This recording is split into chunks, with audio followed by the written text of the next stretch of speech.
महाराष्ट्राचा पँगॉंग लेक म्हणून फेमस झालेला स्पॉट आपल्या साताऱ्याच्या जवळच आहे.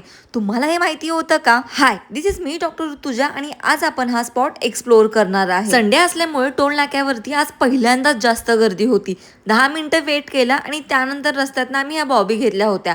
ड्रायव्हिंग सीट चेंज केली आणि वातावरण खूप सुंदर झालं होतं. आमचा सनसेट मिस होतोय की काय असं आम्हाला वाटत होतं, पण कसं बसं आम्ही टाइम वरती पोहोचलो. इथे गेल्यानंतर अचानक इतकं जास्त फ्रेश वाटत होतं ना.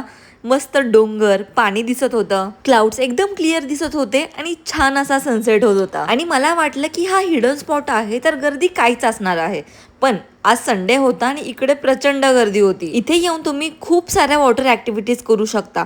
भूक लागली होती त्यामुळे आम्ही इकडे भेळ घेतली होती आणि ही टेस्टला खूप जास्त यमी होती. आमचा ना आजचा अचानक प्लॅन ठरला होता, नाहीतर इकडे येऊन तुम्ही ना मस्त अशी पिकनिक करू शकता. पुढचा सुंदर असा नजारा बघत बघत ना आम्ही भेळ खाली.